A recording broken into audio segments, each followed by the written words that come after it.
할렐루야. 영국의 왕 윌리엄 4세가 죽던 날 밤 왕실의 한 처녀가 초조하게 왕의 죽음을 지켜보고 있었습니다. 그리고 그 이튿날 승정원에서는 이 처녀를 왕으로 책봉하였습니다. 그녀가 바로 빅토리아 여왕입니다. 왕으로 책봉되자 그녀는 무릎을 꿇고 성경을 가슴에 품었습니다. 그리고 기도하였습니다. 주여, 내가 왕이 되면 하나님의 말씀대로 정치할 수 있게 해주십시오. 그녀가 썼던 여왕의 왕관에는 다이아몬드가 2783개, 중앙에는 제2의 아프리카 벨리라는 별명을 가진 309캐럿짜리 다이아몬드가 박혀 있었고 277개의 진주, 17개의 사파이어, 5개의 루비, 테마라이스가 박혀 있었습니다. 그런데 이 빅토리아 여왕은 그 화려한 왕관의 권위를 가지고 나라를 다스린 것이 아니라 하나님의 말씀으로 다스렸습니다. 하나님의 통치를 믿었습니다. 하나님을 왕으로 인정했던 것입니다. 이 빅토리아 여왕, 영국 역사상 가장 위대한 왕 가운데 한 사람으로 꼽히고 있습니다. 그가 재위하던 시절 영국의 국기를 유니언잭이라고 하지 않습니까? 이 유니언잭 해질 날이 없었다고 해요. 이 영국의 식민지가 인도에도 호주에도 캐나다에도 아프리카에도 있다 보니까 항상 이 영국 국기가 휘날렸다는 겁니다. 영국이 지배하던 나라마다 빅토리아라는 이름이 없는 곳이 없습니다. 아프리카에 가도 인도에 가도 호주에 가도 캐나다에 가도 하나님을 나의 왕으로 인정하고 하나님께 통치권을 맡겼더니 하나님께서 그녀를 세계 역사상 최고의 왕으로 세워주셨습니다. 하나님께서 최고의 인생을 살게 해주셨습니다. 오늘의 본문인 시편 145편의 제목 보면은 다윗의 찬송시 이렇게 되어 있는 것을 보게 됩니다. 지금 다윗도 빅토리아 여왕과 똑같은 고백을 하고 있습니다. 왕이신 나의 하나님이여, 내가 주를 높이고 영원히 주의 이름을 송축하리이다. 2절에도 반복해서 송축하리이다, 송축하리이다 얘기하고 있습니다. 여러분, 지금 이 고백을 하고 있는 다윗, 이스라엘의 왕입니다. 만 백성이 그에게 엎드려 절을 합니다. 모든 권세와 권력을 누리고 있습니다. 그러나 그런 권력의 자리에 앉아 있으면서 다윗은 자기가 어떤 존재인지를 알았습니다. 내가 지금 왕의 자리에 앉아 있지만 진정한 왕은 하나님뿐이시다 고백하고 있는 것입니다. 여러분, 왕 되신 하나님 앞에서 내가 어떤 존재인지를 아는 것이 중요합니다. 전능하신 하나님, 완전하신 하나님 앞에 우리 자신을 돌아볼 때 우리 인생이라고 한, 우리 인간이라고 한 존재 얼마나 연약합니까? 여러분, 이태원 참사의 소식을 듣고 앞날이 창창한 젊은이들의 죽음에 대해 많이 안타까워하며 슬퍼하기도 하였고, 또 그런 결과가 오기까지 도대체 국가가 무엇을 했느냐 분노하기도 하지만 우리가 또다시 생각하게 된 것이 있습니다. 우리 인간이 얼마나 연약한 존재인가. 이태원 그 좁은 골목에서 156명의 사망자, 157명의 부상자, 도합 313명이나 되는 희생자가 나왔습니다. 이 313명이나 되는 사람들, 내가 이태원 골목에 갔다가 잠시 후에 어떤 일이 일어날 거다 알았으면 거기에 갔겠습니까? 잠시 후도 알지 못한 인생입니다. 서울특별시 한복판입니다. 거기에서 156명이 희생되는 동안 그걸 막을 수 있는 사람 없었습니다. 인간이란 존재가 잠시 후의 일도 알지 못하는 우둔한 존재요, 그 큰일 앞에서 아무것도 할 수 없는 연약한 존재임을 다시 깨닫게 된 것입니다. 그런데 다윗은 주제 파악을 잘한 사람입니다. 자기의 연약함을 알았습니다. 자기의 부족함을 알았습니다. 그러기에 하나님을 나의 왕으로 고백하며 그분만을 의지하고 바라는 삶을 살았던 것입니다. 다윗이 왕이신 나의 하나님을 높이고 그의 이름을 송축하겠다 이렇게 말했는데, 여기 송축한다는 말 히브리어로 바라크 이런 말입니다. 일반적으로는 찬양하고 축하한다 이런 뜻으로 사용되지만 이 단어 속에는 인정한다는 뜻도 있고 칭찬한다 이런 뜻도 들어있습니다. 다윗은 지금 변함없이 하나님을 나의 왕으로 인정하며 살겠다 다짐하고 있는 것입니다. 여러분, 무슨 일이든지 한순간 잘하는 것은 쉽습니다. 그러나 오랜 시간 동안 변함없이 계속하는 거 어렵습니다. 특히 변함없이 하나님을 인정하며 산다고 하는 것, 우리의 삶 속에서 계속해서 하나님을 인정하며 산다고 하는 것 결코 쉬운 일이 아닙니다. 우리가 다니엘 기도회 어제까지 닷새 동안 좋은 강사님들 통하여서 은혜의 말씀을 통하여 많은 은혜를 받고 있습니다. 어제 저녁에 간증하신 분이 그 어노인팅을 이끌어가는 전은주 전사님이었는데, 이분은 어려서부터 외할머니를 따라서 모든 예배 다 참석했답니다. 주일 예배뿐만 아니라 저녁 예배, 수요 예배, 심야 기도회, 심지어는 새벽 기도회뿐만 아니라 구역 예배까지, 장로교로 말하면 구역 예배까지 다 참석했대. 그렇게 열심히 하나님을 섬겼습니다. 믿음을 가지고 살았습니다. 그러다 보니 자기가 이 눈이 양쪽이 맞지 않는데요, 이것 때문에 학교에 가면은 놀림감이 되어지고 친구들로부터 왕따 당하고 사람들로부터 왕따 당하고, 그럴 때 하나님을 찾았을 때 그 하나님에게서만 우위를 받고 하나님을 나의 피난처로 잡고 살았대. 그러니까 그렇게 모든 예배 어려서부터 참석한 겁니다. 그런데 그렇게 열심히 섬기던 이 전사님도 회의가 오더래요. 하나님께서 나를 싫어하시는가 보다, 하나님께서 나를 받아들이지 않는가 보다.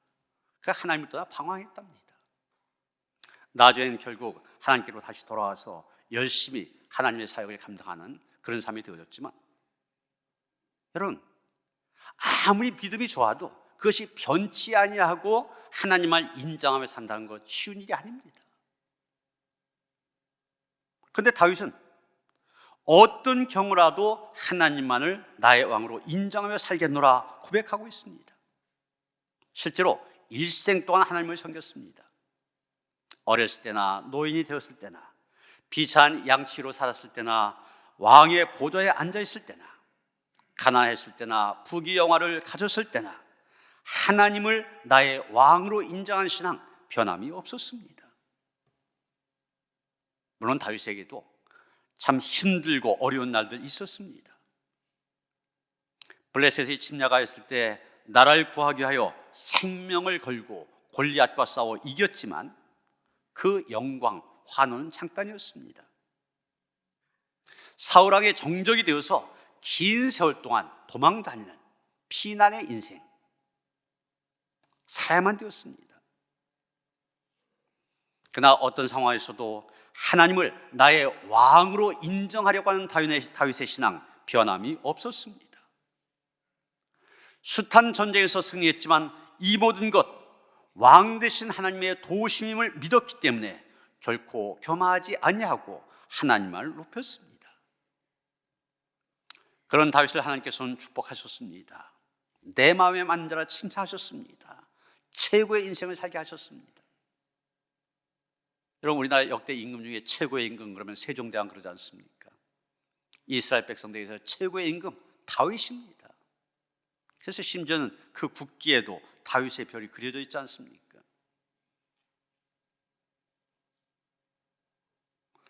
하나님을 나의 왕으로 고백하며 모든 삶의 영역에서 하나님을 인정하며 살았던 다윗, 하나님께서는 그를 어떻게 하셨습니까? 어떻게 하셔서 최고의 인생이 되게 하셨습니까? 첫째로, 왕이신 하나님은 나의 왕에게 간구하는 다윗에게 가까이 하셨습니다. 가까이 하셨다. 여러분 18절 보시면, 여호와께서는 자기에게 간구하는 모든 자, 곧 진실하게 간구하는 모든 자에게 가까이 하시는도다, 이렇게 말하고 있습니다. 사람은 무엇을 혹은 누구를 가까이 하느냐에 따라서 그 사물이나 그 사람으로부터 크고 작은 영향을 받게 되어 있습니다. 생선 가게에서 일하는 사람, 생선 냄새가 나게 되어 있습니다. 장미꽃밭에서 꽃을 가꾸는 사람, 장미꽃 향기가 나게 되어 있습니다. 숯 만드는 공장에서 일하면 온 얼굴과 몸에 숯 검댕이칠 할 수밖에 없습니다. 또 사람이 노름한 친구들과 어울리면 노름꾼이 되어집니다. 마약한 사람들과 어울리면 마약에 빠지게 됩니다. 술 좋아하는 사람들과 어울리게 되면 술주정뱅이가 되어집니다. 이렇게 사람, 가까이 하는 것에 영향을 받고 지배를 받게 되어 있습니다. 맹모 삼천지교라는 말 잘 아시죠? 맹모, 맹자의 어머니가 아들 맹자를 잘 교육시키기 위해서 3번 이사했다, 그런 얘기 아닙니까? 이 중국인들 사이에서 맹자의 어머니는 수천 년 동안 전형적인 훌륭한 어머니상으로 존경받아오고 있습니다. 이 맹자, 성선설을 주장한 유명한 유학자 아닙니까? 그는 중국 고대 추나라에서 기원전 371년경 태어났습니다. 어린 나이에 아버지를 여의고 홀어머니 슬하에서 자라났습니다. 어머니는 아버지 없이 자라나야만 되는 이 어린 아들 교육에 각별한 신경을 썼습니다. 그래서 아이의 교육 환경을 위해서 3번씩이나 이사한 겁니다. 처음에 묘지 곁에 살다 보니까 매일 장례 행정을 보면서 장례식을 놀이 삼아 하고 있습니다. 안 되겠다, 시장 근처로 이사를 갔더니 이번에는 매일 장사꾼 놀이를 흉내만 내면서 놀고 있는 겁니다. 그래서 서당 곁으로 이사를 갔습니다. 마침내 맹자가 학교 근처에 면학적인 분위기에 적응하여 공부를 열심히 하여 시대적인 학자가 되었다는 것입니다.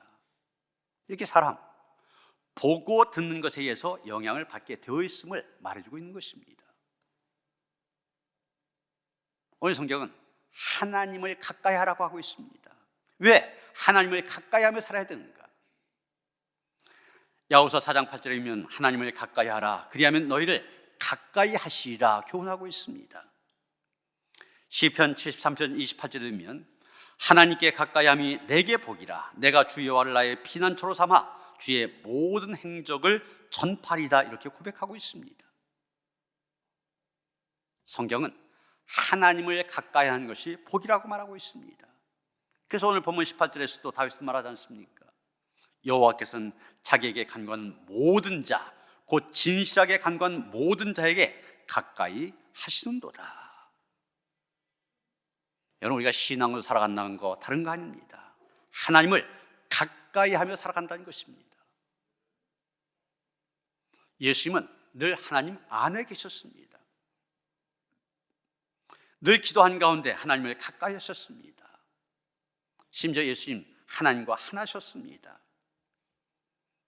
요한복음 17장 10절 보면 내 것은 다 아버지의 것이요 아버지의 것은 내 것인데, 이렇게 말씀하고 있는데 하나님을 가까이 한 정도가 아니라 하나님과 하나였습니다. 일체셨습니다. 예수님이 내 안에, 예수님이 하나님 안에, 하나님이 예수님 안에 계시는 그런 삶을 사신 것입니다. 그런 예수님께서 요한복음 15장 포도나무 비유에서 우리에게 예수 안에 거하라 교훈하고 계십니다. 예수 안에 거하라. 그 이유는 그래야만 풍성한 열매를 맺을 수 있기 때문입니다.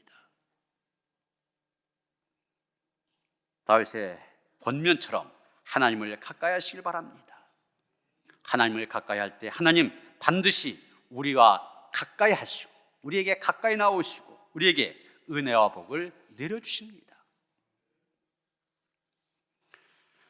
두 번째, 왕이신 하나님은 자기를 경외하는 다윗의 소원을 이루어 주셨습니다. 19절 보시면 그는 자기를 경외한 자들의 소원을 이루시며 또 그들의 부르짖음을 들으사 구원하시리로다, 이렇게 말하고 있습니다. 사람은 누구나 자기 나름대로의 소원을 갖고 살아갑니다. 그런데 가만히 보면 그 소원의 내용이 바로 그 사람의 인생의 가치관이 되어지고 그 사람의 수준이 되어지는 걸 보게 됩니다. 좀 연세가 있으신 분들 다 보릿고개 경험하셨잖아요. 먹을 것이 없어 궁예하던 그런 시절, 그 당시 소원을 들으면 아주 소박했습니다. 예를 들어 쇠고기 국에 하얀 쌀밥 실컷 먹고 싶다. 얼마나 소박한 소원입니까? 이게 그 시대의 수준이었습니다. 태어날 때부터 소화 흡수가 안 되는 선천성 희귀병을 앓고 있는 7살 소녀가 있었습니다.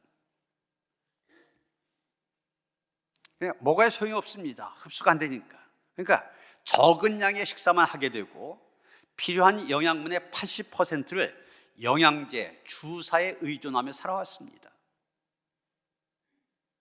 그러다가 7개의 장기를 동시에 이식하는 수술에 성공하였습니다. 기자가 물었습니다. 내 소원이 무엇이냐? 그랬더니 이 소녀 2가지의 소원을 얘기합니다. 첫째는 마음껏 먹는 것, 두 번째는 가수 이승기 오빠를 만나는 것. 여러분, 얼마나 밥이 먹고 싶었으면 첫 번째 소원이 마음껏 먹는 것이었겠습니까? 이 소녀의 상황에서는 그게 최고의 소원이었던 겁니다. 우리는 어떻습니까? 우리의 소원은 무엇입니까? 노후 자금으로 한 10억만 있었으면 좋겠다. 직장에서 승진했으면 좋겠다. 우리 아이가 아무 대학에 또 임용고시에 합격했으면 좋겠다. 너희들은 요즘 유행한 말로 9988234, 99세까지 팔팔하게 살다가 한 2, 3일 앓다가 죽었으면 좋겠다. 이런 소원들 있잖아요. 우리는 이런 여러 가지의 소원을 말할 수 있을 겁니다.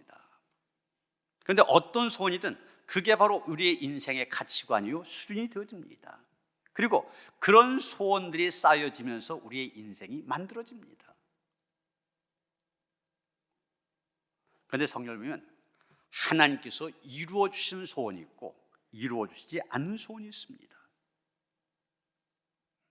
여러분, 이 시편 149편을 지은 다윗, 그에게는 압살롬이라는 아들이 있었습니다.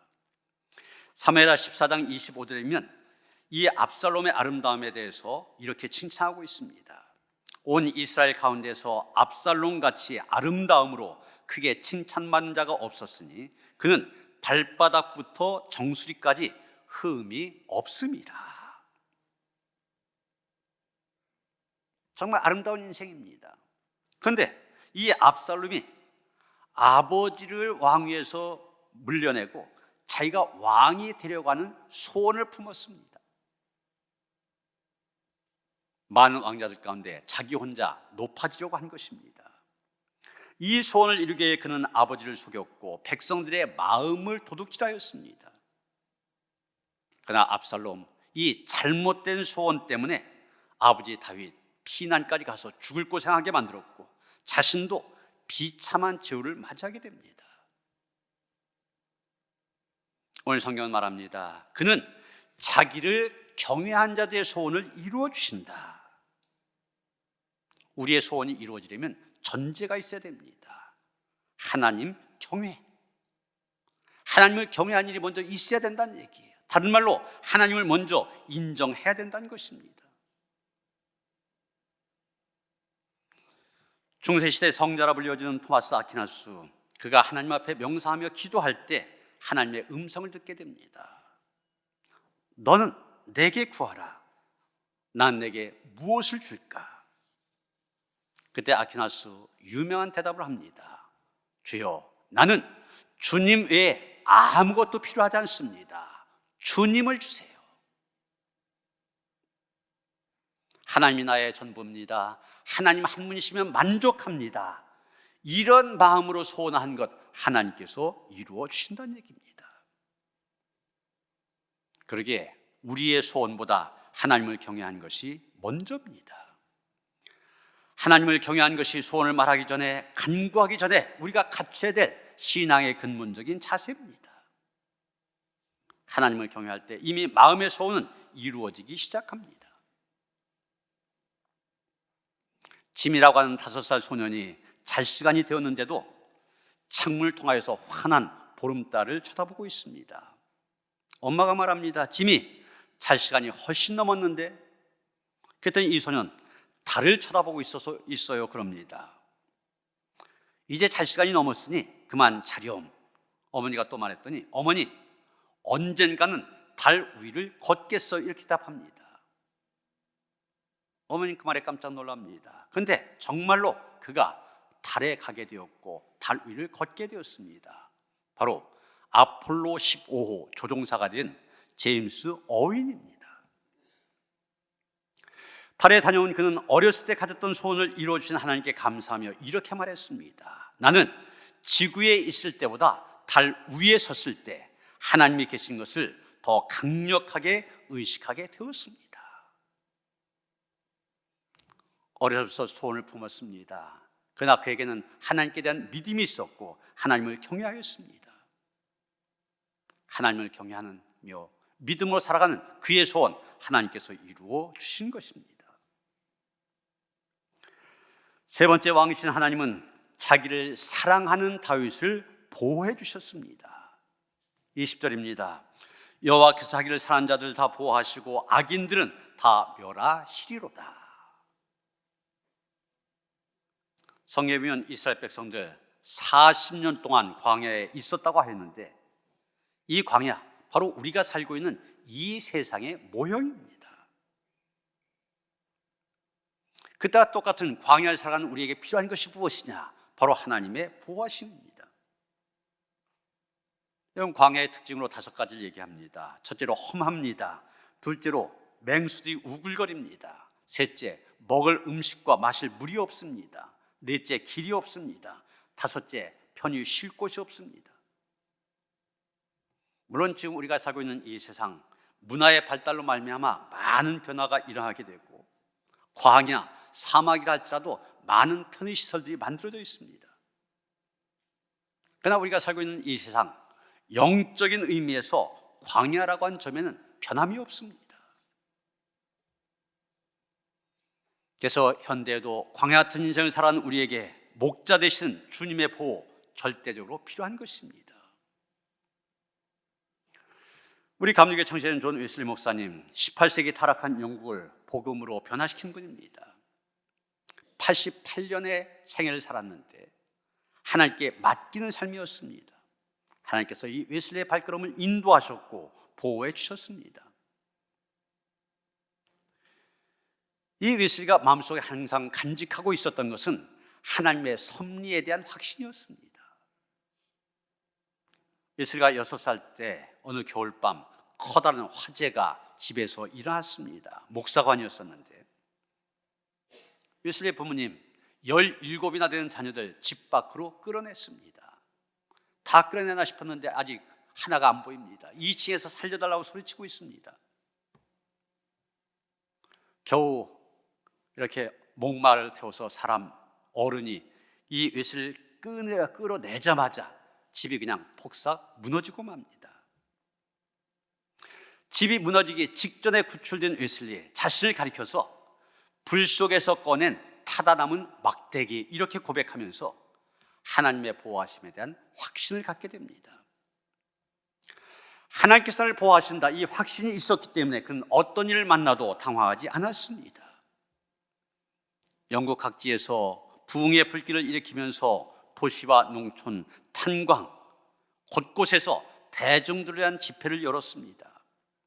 그때마다 박해한 사람들이 쫓아와서 웨슬리에게 돌을 던집니다. 그런데 웨슬리는 태연하게 복음을 전한 용기를 보여주었습니다. 그는 고백합니다. 하나님 아버지의 허락 없이는 머리카락 하나라도 상하지 않을 것이다. 이 말 웨슬리의 평생의 고백이었습니다. 웨슬리는 내가 하나님 손에 잡혀 있고 하나님 마음에 맞는 자로 산다면 살든지 죽든지 나를 통하여 하나님의 뜻이 반드시 이루어진다. 이게 그의 믿음이었습니다.